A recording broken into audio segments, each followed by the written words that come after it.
long time ago. And I thought that's an interesting comment that speaks volumes about what creativity really means for us. If you like, you can be creative straight away after a short time, after trying to open your mind, but without which we keep doing the same thing. There are a few inspiring thoughts that I thought I'd share with you too. Anything else? Yep. And this is my favorite. God picked the most creative people and make them teachers. Musician and dancer, cannot teach, may not be able to teach. People like artists who paint and draw, they can do art, but they may not teach well. People like actors and actresses, they can be in movie and on stage, but they may not be teacher, but you can do all of those things. You can act, you can sing, you can dance, you can draw. You are the right people for the job, so that is to say, we are not supposed to underestimate the kind of impact that we are creating for students. I think a teacher helps students learn, that's clear. But I think a creative teacher helps students learn beautifully. Students have the right to learn in the way they love. You and I know well that when students come here, they don't just have the learning needs, they have the social needs. And that social need is so important for us to take care of. So with those thoughts, let me just move a bit further into the discussion. Okay, this is just an example of creativity. One of my students from Australia, he went overseas and he taught English. We talk about creativities a bit in the digital courses at Monash University, and believe it or not, many of my students brought with them some of those ideas that they keep carrying out what we discussed into reality.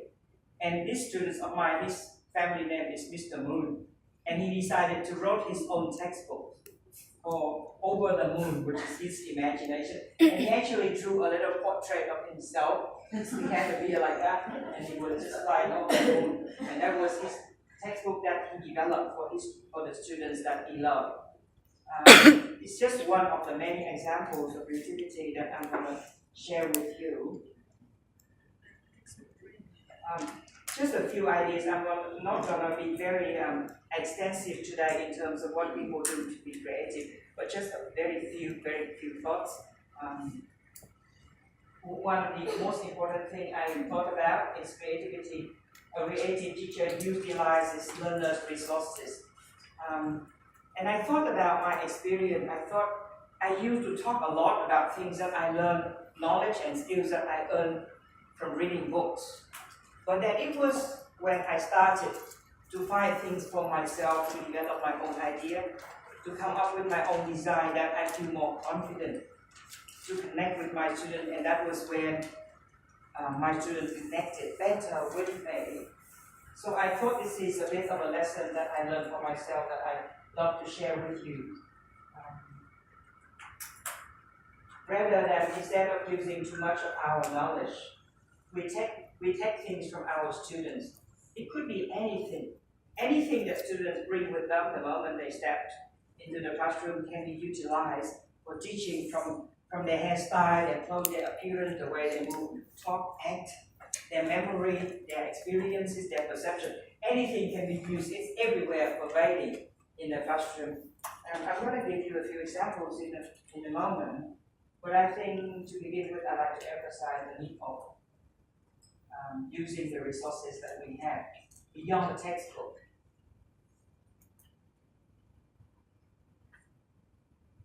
Now, this is an example to demonstrate that point that I just mentioned. This was in a Japanese classroom that I visited 2 years ago. There was a grammar lesson, and I realized the teacher used students to make examples for the teacher. Normally, you would explain the grammatical item, and you would throw around some examples yourself, and then create content. I know that's you and I do, but this class does something very different.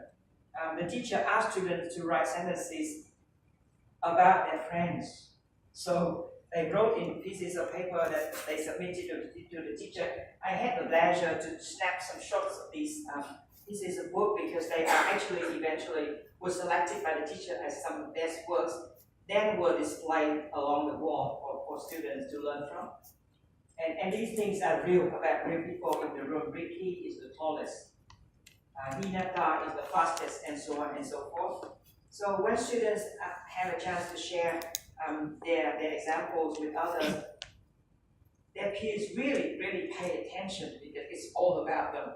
I will show you another example, which was a bit of a poster. It's group work, but again, it's another grammar lesson. So with their camera in the phone, they snap shots of their friends' portraits, and then print out tiny little cute faces, put them on a poster, and then write real sentences about them.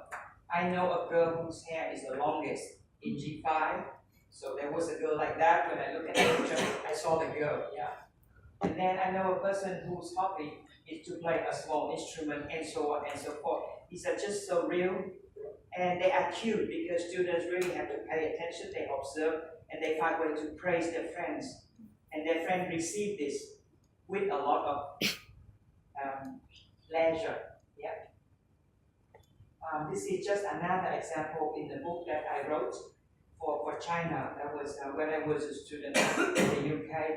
I had the pleasure to join a team to write textbook for China. The Chinese government at the time was in early 2000 was having a bit of an English reform in the south of China, including especially Guangdong province. So we set up a team and we flew to China, conducting research to write textbook. So we ended up writing 8 different textbooks for year 3 and above. And then my role was to make visuals, because before I became a teacher, I was an artist, an illustration artist who do things for magazine and textbooks. So they asked me to chip in with my skills. This is an example of how teachers help students become more creative. Some of my colleagues had an interesting definition of a creative teacher. They said a creative teacher is not a teacher who is creative, but is one who actually be present there to make students more creative. And I think this example kind of go along the line with this philosophy. So there was a scenario that we set up by which there was a cat getting stranded on the rooftop of a building, and 2 people spotted out that side and they wanted to kind of rescue the cat, but they had no idea how to do this, so they were talking. And then the story was passed on to students to set up their own measure to rescue the cat. So students are supposed to find a way to do that, and they will draw at least 2 pictures demonstrate how this is being conducted. Some examples would be getting a very tall ladder. Another example would be someone climb up on the rooftop and find a place which is safe, and then put some cat food there for the cat to be attracted to somewhere that is safer. Another story is about children actually dream a lot, so they think about hiring Batman or Superman or Spider-Man to actually swing their way over to the rooftop and get the cat back to safety, and so on and so forth. We really had a lot of fun doing this lesson with children.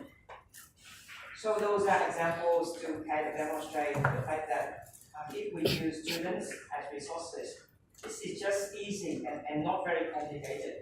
Wherever you look around the classroom, you see your students. They're moving, they're talking, they're sharing ideas, you ask them. So those things can be your lesson. You don't have to look too much into textbooks.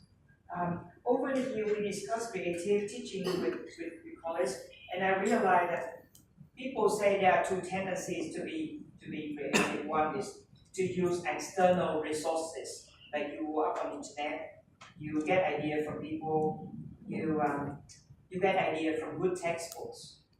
A second method, which people tend to prefer, and I think it's good training for teachers, is internally generated. Like you think about your own way of doing things in connection with who your students are, what you can use out of students' resources. So over the year, I kind of try to focus my attention a little bit more on the internal side of creativity so that we don't have to be too reliant on textbook anymore, because sometimes, for some reason, someday you might, I don't know if this happened to you, but someday you might step into class, realize you forgot to put your textbook in your bag, maybe your child, you were playing with it, and it was not with you. And that would be disaster. Or one of my colleagues at university forgot his thumb drive. He came to the class and he realized he didn't print out anything. And there was no thumb drive, and he was speechless. And he would struggle to teach, and the lesson was not successful. And I realized one of the reasons why we are not successful is because we don't have much inside. Everything we have is outside, is in the bag, is in the book, is on the slides. And if you take those things away, it's like taking everything away from you. You know? Yeah. So I remember some time ago I attended a talk by Jack Richards, and some of you might have heard of Jack Richards. He started off his talk about pedagogy, Jack Richards, about pedagogy, and he said, do you know how to distinguish a superstar teacher from a normal teacher? No one was aware what he was talking about, and then he said, a superstar teacher is a self-resourceful. He or she can take anything from himself, or whatever you give the person, he will turn it immediately into a lesson without too much preparation. And then he gave this example of himself testing people when he interviewed people for jobs. He said, I gave teachers a cup of water. I said, here, you have 5 minutes to prepare. And you will teach from this cup of water. And if you can do it, you get a job. Normally, most teachers cannot do that. But once in a while, you have a teacher or two who actually can turn a cup of water into a brilliant lesson. I don't know how many of us here have been involved in recruiting teacher, but this is just an interesting trick. It doesn't have to be a cup of water, but if you give teacher an apple or anything, a banana, and say, teach from this out of 5 minutes prep, see how they do it. Yeah. So someone who is actually able to pull a lot from his or her own internal repertoire would be the superstar. Okay, I move to the second point of our discussion. Divergent thinking. Just now you see the example of the cat stranded on the rooftop of a building, and then students have to come up with a range of methods to actually rescue the cat. Now when we do that, it's automatically a kind of creativity conditions, because your students have a chance to come up with their own method. I had a colleague who do this. She walked into the classroom and said, I have a gorilla at home, and the gorilla is huge. And the gorilla is dirty. I don't know how to wash him. Any of you have any idea? So that was just an imaginary story, but she actually caught students' attention, and they came up with idea. And believe it or not, we have a range of things that are very exciting that you can even imagine they should be put in movies. Like, some people said use a helicopter or a plane with a tank filled with water, flying over the animal and then drop the water to kind of wash the animal. Some people said just leave the animal in the open waiting for the rainy season. Some people say use a big net, but have the whole village carry the net and put the gorilla inside and dip him in the water, and so on and so forth. And just suddenly people use more and more imagination. So if we have a problem to throw at students, having them come up with their own ways of solving it, that would be interesting. But the most important thing here, which happens in a lot of context, is our students, many of us, too worried, too concerned about right or wrong. Like when a teacher asks questions, in many cases students don't answer because they are afraid the answer is not correct. And if we try to somehow get rid of this idea, help students raise the awareness of anything, that anything will be accepted, that they will feel they can do something original. This is an example of class regulations that I found in the classroom in primary school in Japan. So what the teacher did was she came in and she said, we don't have to follow the rules of the whole school. We from now on set up our own rules. So each of you, he gave students strip of papers and say, write your own rule. We will follow your rule. So each student will write. And then the teacher will then put them together into his poster, which he then posted on the wall. And it says, be a funny class. So we realize rule doesn't have to be very administrative or political. Rule can be very social and artistic. Yeah? Don't be lazy, don't sleep in the classroom. To be honest, it's very important. Be organized. Do not fight. Try to speak English. So once students wrote their own rules, the whole class were willing to follow. You know, when she put it up, she then asked, are you happy with this? If there's anything you don't like, I will peel it off, so that we have something that we all agree with, you know. So that stayed in the classroom, and every time students are reluctant to do something or not doing something the right way, that was the reminder of how to learn better. This is a story that I created and I put in pictures in the same direction, meaning trying to get students to imagine. The story was drawn in 4 different pictures, one following another in a kind of logic. But then I won't tell students, I reframe the next one. I just show the first one and I ask students, tell me what's going on. Maybe we can try a little bit together. Yeah. So why is the man running? He's late for work. Maybe he's late for work. Where else do you think he could be late for? Go back to his home. For his life. I think that one is exactly what I was trying to do. Yeah. So this man was almost late for his flight. Do you think he's gonna catch his flight in time or gonna miss it? Gonna miss it because yes, looks like that because if things go very well, then the story cannot move on. So that's what happened. So the flight took off, and look at the man. How do you think he feels? Sad. Very, very sad. What do you want to happen next? Do you want something to happen to the man or to the plane?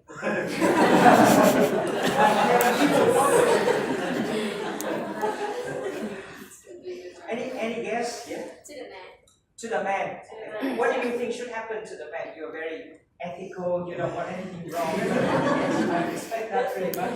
So let's hear from you. So what should the man do after this? The man is going to talk to the lady in the ticket counter. Right. And then she said, he will ask her, do you have the next flight for my destination? Yes. And she said, sorry, mister, sorry, sir, you have to wait for tomorrow. Right. And then you will go home and come back again Right. tomorrow. Yes, good idea. But then to make the story interesting, maybe don't let him go home too soon. Maybe he wait at Heathrow Airport and something is happening. He will run into a beautiful lady or something. It's a very good version. So I will keep your version for my next artwork. But for the moment, let me release a bit of information. So something is going to happen to the plane in this scenario. Can you guess? Yes. Be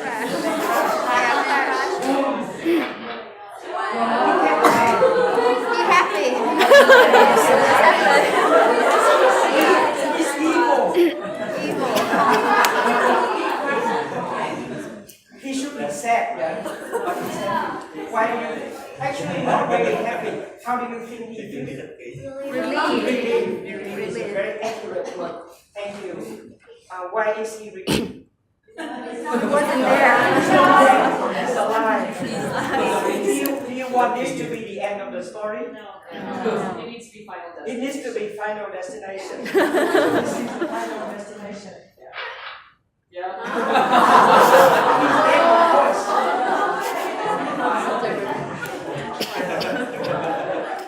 So, I think the fun part about this activity is you pause for your student to predict. After this, I'm going to leave on the slide with Mr. Fook, and you feel free to take some of it to use.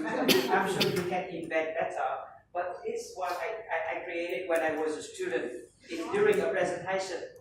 And over the year, when I look back, I thought, oh, that was fun. I can use it. And when I brought it to the classroom, my students loved so much as you do today, and I want to thank you for that. Yeah. A third item, to share with you is about a creative teacher respecting students' feeling.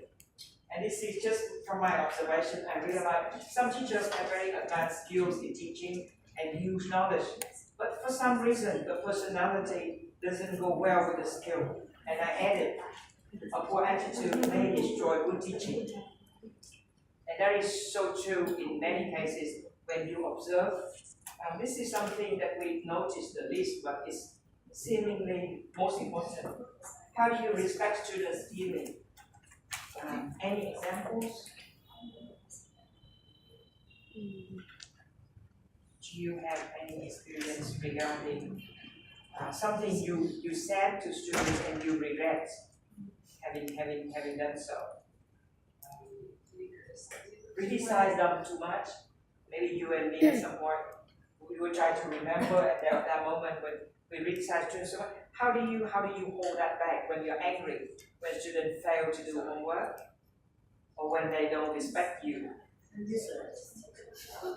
Yes. Apart from kicking them out, what you do? Yes. Let me share with you a few things that my colleague and I in Australia say to students when we are very angry. We'll tone it down. Before that, there was a video scenario demonstrating how teachers should respect students. Small teacher said, "Why are you talking during my lesson?" Student answered, "Why are you teaching during my lesson?"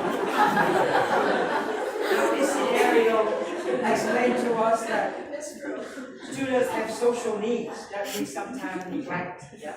The social needs that we have as much as students, but we tend to acknowledge ourselves, our own need only. Okay, so when we feel someone is lazy, you are slow and lazy, you might like to say, feel free to speed up a little bit more if you like. Or I think this happened a lot in some of our classes. Students kind of take out their phone and play things. You play phone during the lesson, but you could say you seem comfortable with additional technology. But I will tell you when to use it on the screen. You keep failing. I can see you're trying hard, but try harder. Your writing is terrible. You have areas for improvement, which I will show you. Your English is so broken. We can work more on fluency if you like. This might take some time. You and I try together. Teaching you is a nightmare. I'm out here. My skills are insufficient to teach you.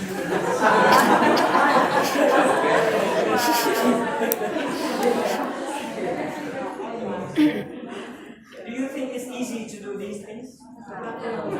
We need some time. What was some of the things that you were tempted to say to students that you didn't say? Can you give me some example of the inner voice and then what you actually said? Yeah. Like in Australia, my students sometimes said, "I want to kill these students." I'm so angry with the students. I want to kill them, but they didn't say it. They went back to the staff room and said, "I want to kill them." And I said, "Did you say that to students?" "No." So what do you think this person should be saying? Instead of, "I will kill you."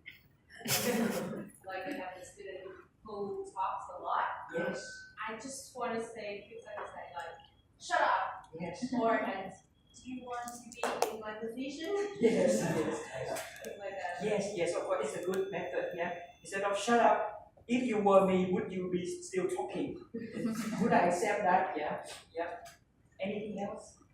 You can ask them like, do you want to share what you are talking about in the class? Right, it's a good way of doing it, yeah. Transferring attention, yeah. Like, would you like to share? I know you have some ideas there. Would you like to share? And the student next time will keep more quiet. But I think the whole idea is not about keeping quiet, but it's about learning. If they are quiet and they learn, it's equally good compared with talking and learning. Yeah. So both modes are good. One thing I noticed is if we help students feel inspired as early as possible in the course, that we put ourselves in a very favorable position. And these are some of the things that I've seen my colleagues, and I've also used some of these methods, like common characters in a group or common characteristic of a group. One thing we do is at the very beginning of the course, we ask students to form into small groups of, say, from 4 to 6 people. And they have a bit of a chat among themselves and come up with a small list of things that they share in common, but cannot be very common things. Yeah. Like cannot be we both have 2 eyes and 1 mouth. Like, have to be things that other groups cannot have. Yeah? Like we all can cook sushi, we all can make sushi, or we all learn karate or something like that. So after having a chat, they might come up with a bunch of items, up to 10 or 12, and then they will reduce it to a small number that are most exciting to share with the rest of the class. And normally, students enjoy this activity very much because first it's interesting, it's fun, it's filled with sharing, and also it kind of bridges the gap in relationship. It makes people feel closer to one another. So that's one thing we did. Another thing, I think some of you might have known this, 2 truths and a myth. So each of you write 3 statements. I think, yeah, you are nodding, I'm sure you use it. So you will stand up and read it to the class. Like, the class will then guess which one is a myth. Like, I have 5 children, that's number 1. Number 2, I learned Kung Fu and I have a black belt.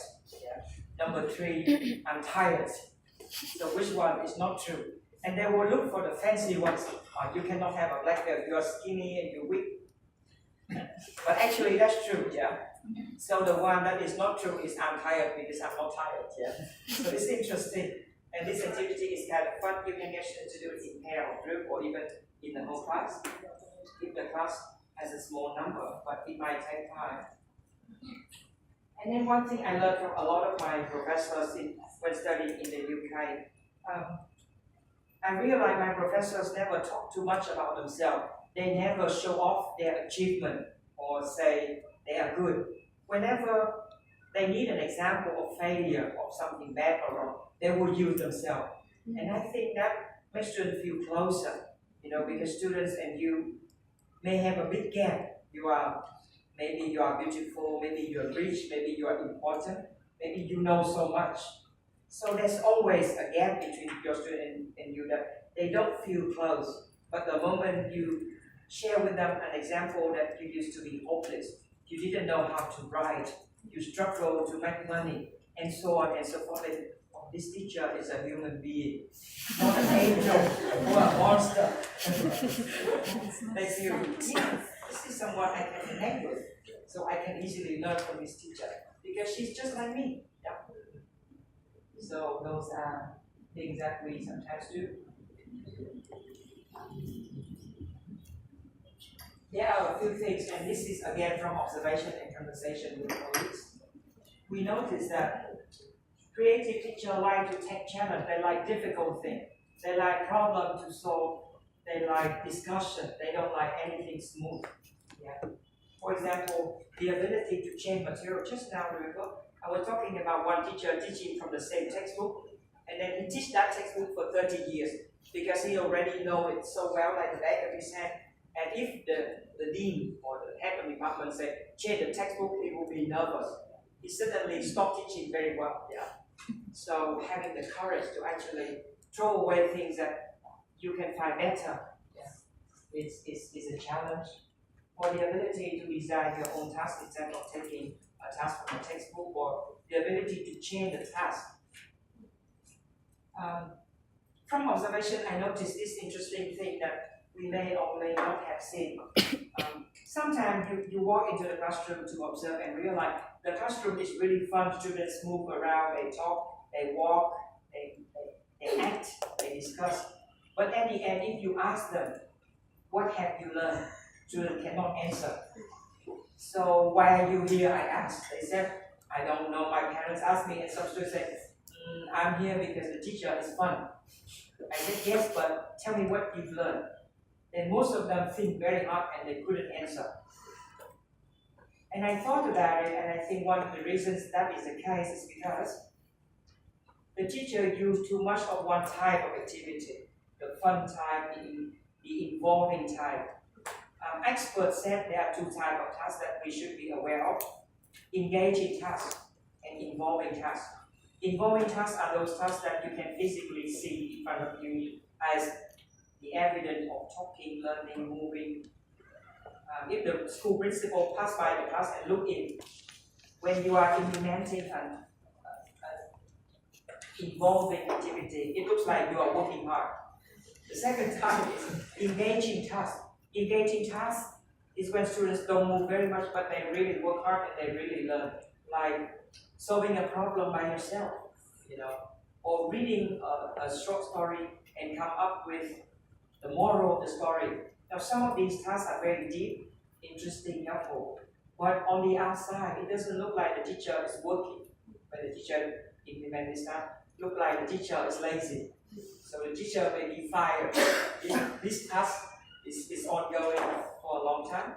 But I think over the years, I realized that in a good classroom where students learn the most, and they don't feel tired, is where the teacher is consciously or unconsciously balancing between these two task types. So there's a language game, immediately followed by something thoughtful, and then there is a pair dialogue, role play, followed by maybe trying to solve a problem. So if the teacher somehow alternate between one type and another, students don't feel tired. It's like you exercise your body and you work on your arms first, and then you work on your stomach, whatever. But you change focuses. That is when the lesson become a pleasure. Students enjoy it and they don't know why. And then have the courage to throw away things that you do for a long time and you do so well, but it's not so good in quality. So feel free to just put it in the dustbin. Question common task. Some common tasks that I recently seen, many scholars questioning is get feel exercises. Like give children a text, and then take out words and then read the text for them to listen and feel. Many scholars from observation and research say this type of activity is not very helpful. Or when you teach music, you teach a song. So before you play a song for students to listen, you give them lyrics with plan for them to either write in or to listen to the music and write. This is not very helpful. First, it's too common. It has become boring. Second, it doesn't have a lot of pedagogical value, to be honest. There's no research that has proved that this is a good way of teaching English using music. So I worked with some colleagues and we came up with different ways of using music. And one thing we did, which was very successful, was playing children a tune and ask them to write their own lyrics. So there was a song. I think everyone here knows Twinkle Star. Twinkle, twinkle, twinkle star. And many American educators turned it into ABC song. So A, B, C, D, E, F, G. And then I asked students to write their own song.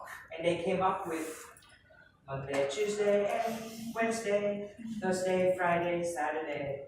And they sing so well. And some songs are like animal songs, so they sing animal names.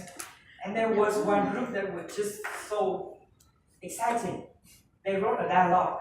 So someone came into a clothing store, and then they sing the conversation. Yeah. See, I cannot remember exactly, but I wrote it with my students. It was like, I don't remember. Can I help you? Something like that. And then, can I see the shirt? And then they bargain for the best price possible. And the next thing we did was we have students come up to the front and perform the song.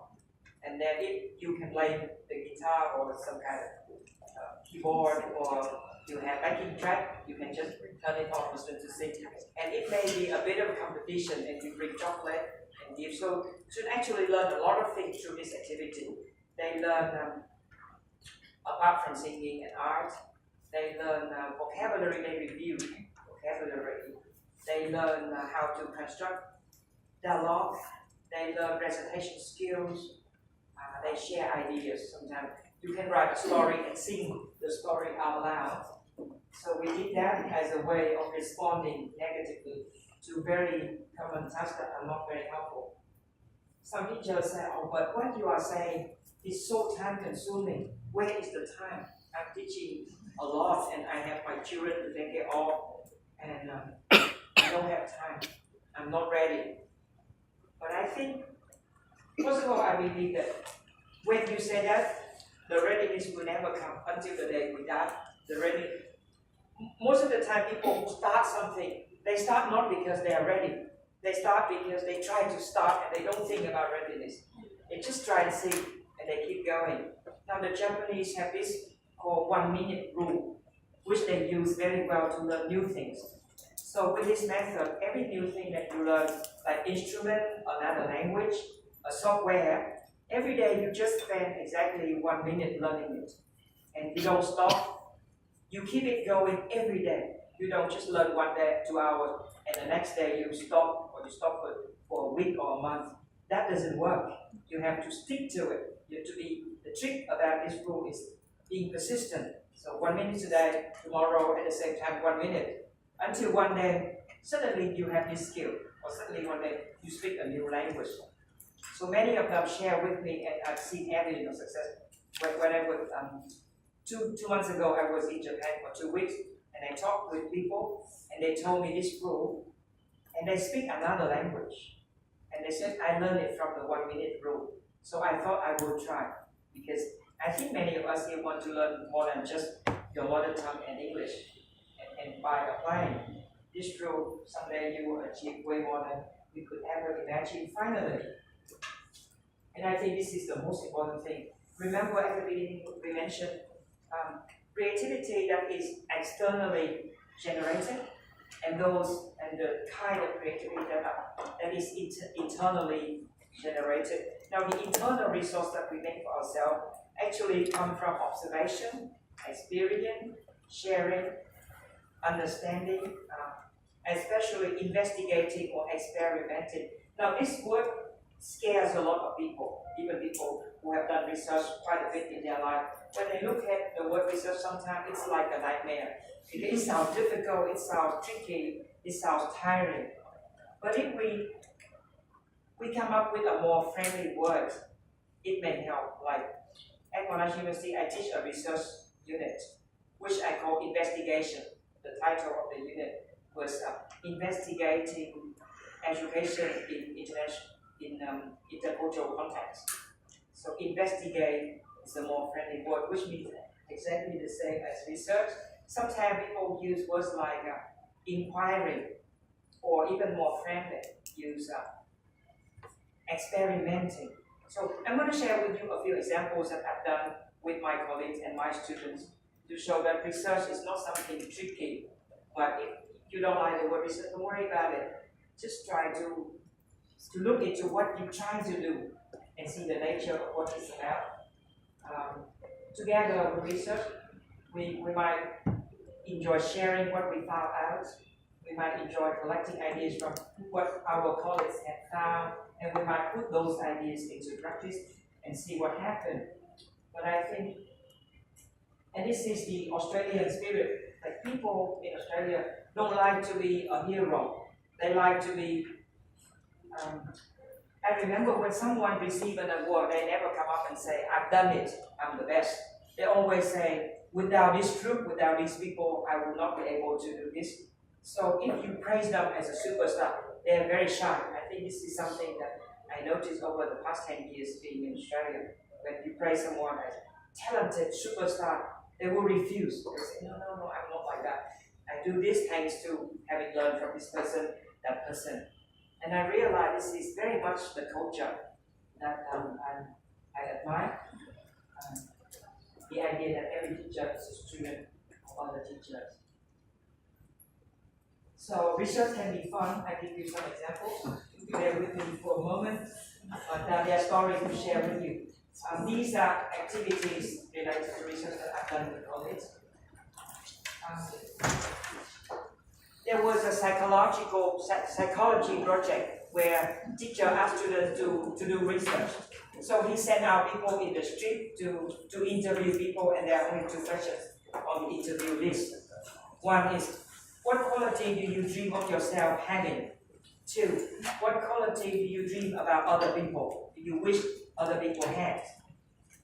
And after students collected those answers, they brought back to the classroom, and teachers will collect them. So he wrote on the board, quality you want yourself to have, and then qualities you want to see in others. The 2 lists were completely different. Imagine, maybe you can respond to, what quality do you dream of having? Like rich, anything, right? Successful, handsome, beautiful, attractive, have blonde hair, charming, intelligent, yeah. And then the other characters I wish that other had was something like generous, kind, understanding, forgiving. And we realize they're totally different. The finding of the project is that we humans like to have assets that allow us to control and manage others, while we expect others to have characteristics that allow them to be more vulnerable to us. Yeah. This is a very interesting finding about the human subconsciousness. Yeah. And that research is conducted in less than a day, maybe within 3 hours you have the finding. And it's a bit of an experiment. I refer to it as an experiment. When we were writing textbook for China, I was asked to develop characters for the book, so we had an English family with parents, children, and then a Chinese family, so they interact with each other. And then, out of discussion, I came up with alien characters. And the reason why we developed aliens for the book is we want discussion in the book to be authentic. Normally, when you talk about things like, what is this? This is a book. What is that? That is an apple. It's not authentic. Why do we ask these questions? There's no real social reasons why we do so. But imagine there's an alien coming to Earth, and the alien knows nothing about our world. The alien would say, what is that? It's a teapot. So alien and people have a reason to have an authentic discussion. So we put aliens in the book. And then when we went to China to conduct research to see if things that we create seem to fit into the social context, we realized that people resisted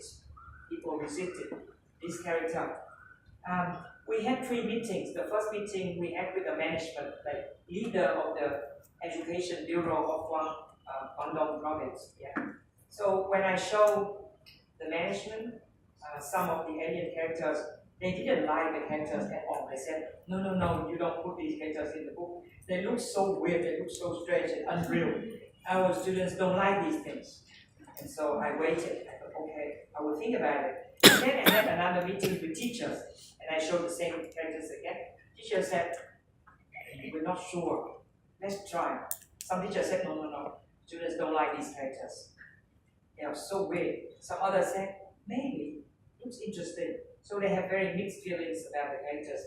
Then the third meeting I had was in school, where I visited a bunch of different classrooms, primary school, year 3, 4, 5. When I showed the characters, most students smile. I asked them, give stars if you, not just the alien, but I showed them a bunch of different characters. I say, if you don't like a character, you don't have to show approval. You can put up 1 figure to be 1 star. But if you like something very much, please say 4 or 5 stars. And out of the bunch of characters I created, the most star goes to the aliens. So I brought the information, like we note down statistical information out of like 40 students. Each class we visit 4 classes. So we had like 400 students, and more than 80% loved the alien. But before that, teachers were confused, and the leaders didn't like. So I brought it to the meeting with the leaders, and I said, look, we collected data yesterday, and we want to show it to you. What do you say? They looked very, very confused. They couldn't respond. They thought for a long time and they whispered. And they said, we will have another meeting. You leave us alone. They talk in the room, they close the door and talk. After that, they asked me to come in. Can you guess what the result was like? Yeah, they accepted the alien on the condition that you have to make the alien look like more like human beings. So I showed you the alien. Sorry. Try and show you the alien. Sorry. Moving forward. These are the aliens. Not the original. The original aliens look more fun. 3 eyes and then 4 arms and stuff like that. Very cute, very fun. But eventually, they look a bit like human wearing masks. But the people were very happy. So they learned about how to play ping pong, play instruments, and play games with different games. Yes, shoot a fish, yes. They also brought with them things from outer space to share with us, yeah. I might not present everything. Let me look where the time is gone. So I want to leave a bit of time for you to kind of share your view as well. So let me see. We have about 20 minutes, yes. So I will pick a few, maybe 1 or 2 more to share with you. This one is interesting. Alcohol, using alcohol in learning English. Yeah, it was by coincidence one of my students from Curtin University, in Australia. One day she was having a conversation with a student who happened to have some beer, and then the student was very fluent in English, and she thought, wow, normally you don't talk much in the conversation. Now you're talking a lot and you are very natural. And that gave her the idea of an investigation. She thought, I'm going to conduct some experiment, but keep it a secret. I'm going to bring beer to my class. So she had a class with a number like us, yeah. And so she divided the class into 3. And she taught them throughout the length of a semester. So the first group, she gave them beer. Every day there was a table of and things like that, so children would just come through it and enjoy learning. The second class, vitamin C. So they have orange juice, they have like chocolate, and they have like different kind of fruits. The third group, nothing for them. So after the whole, now at the beginning, she take their conversation. She's like, okay, talk about your mother. And then they talk and she takes them all. Or talk about your favorite dog or whatever. So she keep track of their name, what they talk about, and their recording. And then at the end, she tested them again and look at the progress. Can you guess which group made the greatest progress? Beer. Drank beer. And so her finding is very funny. Her finding is not like the superiority of beer. No. Her finding toned it down to an academic level, which says when inhibition is removed, students progress faster. Oh. And she didn't mention beer. Beer is in this explanation. Yeah. Otherwise, the government would be angry. The curriculum cannot have beer method. So anyway, yeah.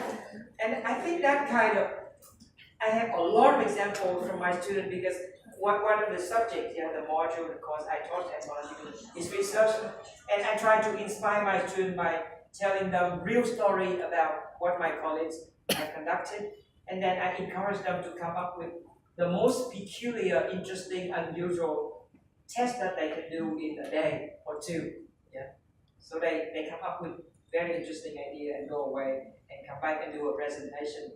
Actually, those research projects can be turned into a very good article that you can publish. I hope next time when Ms. Lin invites me, Dr. Lin invites me back, I will talk about how to develop, how to create the design of these tasks. But just share with you some of the most exciting experiments that I think you can go away and think about because they are very real. They've been conducted. This is another favorite from my Australian students.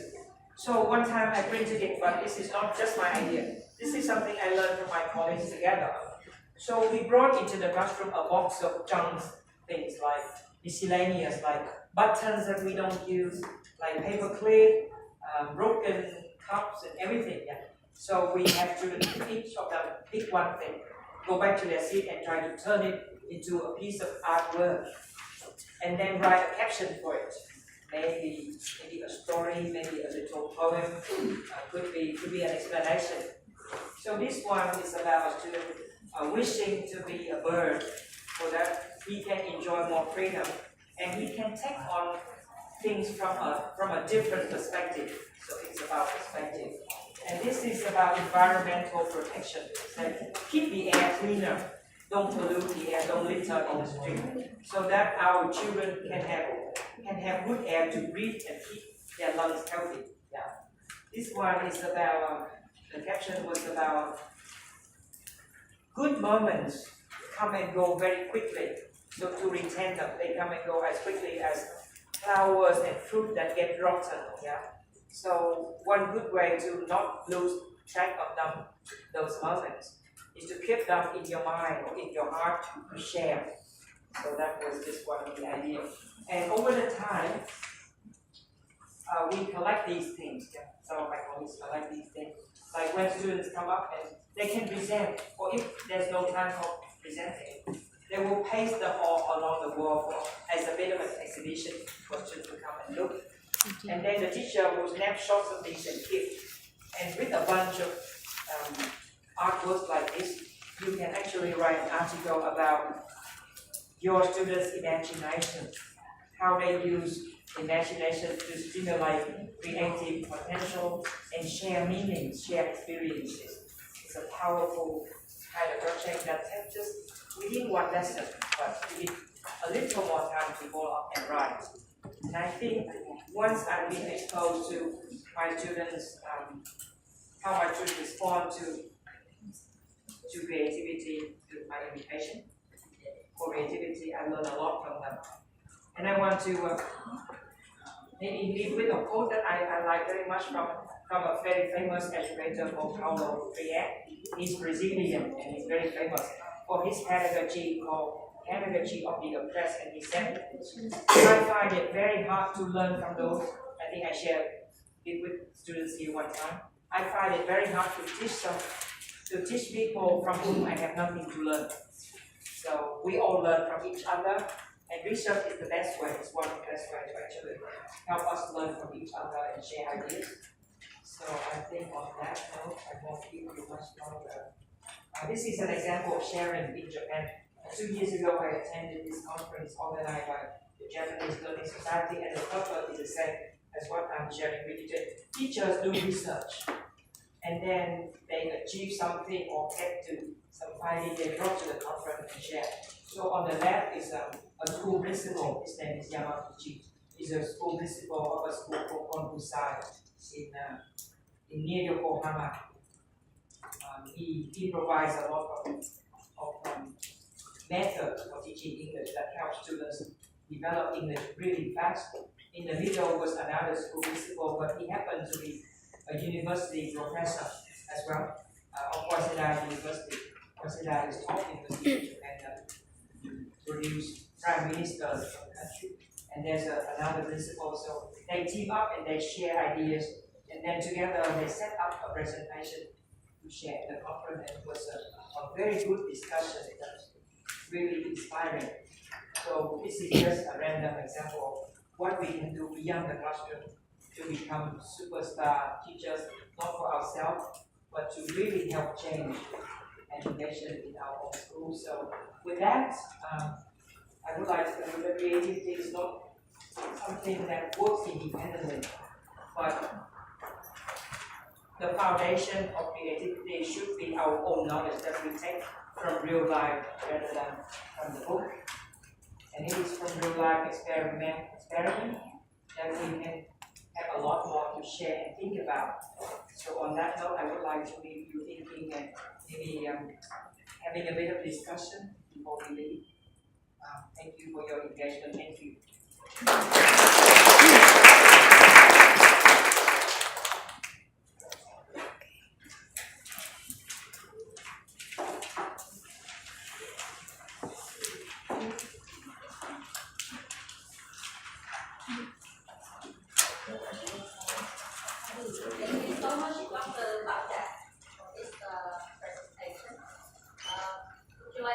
something to share with them?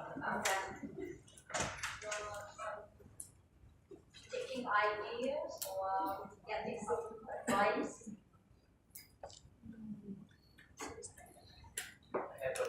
Problem is, once I read something for students, for example, we learn about travel wins, and then I give them the I3 paper, I give them two charts for source, and then one with the main subject for the destination. They pick up the main subject for the destination, and they draw the story.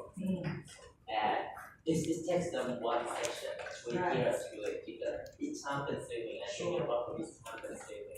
And then how they look at the pictures and they write the caption of the story, and they create the original story and things. It's really fun. It was really fun, but it's really time consuming. And we have to share the curriculum because I cannot follow the basic guidance. So the problem is try to be creative means try to be free. When you are free, you don't follow things. I think there's different levels of freedom. Sometimes freedom means you can do whatever you like, but sometimes freedom can be wrapped up within a small space. I give you an example of 2 different kinds of freedom. Freedom in which you can do anything you like, and freedom in which you can do very little, but you become extremely creative. So one time I asked 2 boys to come to the front of the class, and I say, have a conversation about a topic you both agree on.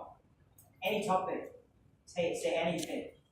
So I walk back to my seat and sit down, and the student was standing there for like 15 seconds, not knowing what to say, what to do, because too much freedom.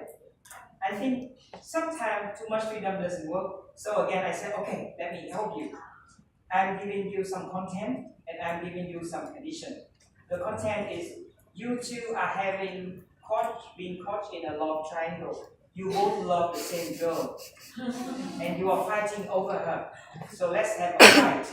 But you cannot say anything you like. Every sentence you say can only have 3 syllables, like A, B, C, and you have to take turn. So they thought for like 3 seconds, and then one person blurted out, I love her. The other boy, no you don't. Yes, I do. Oh, really? I met her. When was that? Just last night. Oh, really? She kissed me. How dare you? So the conversation, and it doesn't have to go beyond the curriculum. The curriculum asks the teacher to have a debate, allow them to have a bit of a debate. They disagree with one another on any topic. So the topic is disagreement. But we tend to think of freedom as time-consuming, as big space, as a large revolution, as too much change. But actually, freedom can be very, very little, but very powerful. Instead of doing that, maybe I just thought about your activity. Like instead of having students to come up with their own story. Yes. The thing is, we condition them differently. Like, don't let them decide anymore, but give it to chance. Like, give them cards with means of transport face down so they don't see the picture, and then destination card face down, and then they have to pick 2 and don't have to prepare. Just pick immediately, like a boat, and then New York City. How can you go to New York City by boat? You have to invent a method, and you have to improvise. So first, it's less time consuming. Second, it's more interesting and funny. Third, train people to be creative. Otherwise, it's too normal. Like when you go to a funeral, what color do you wear? It's just too normal and predictable.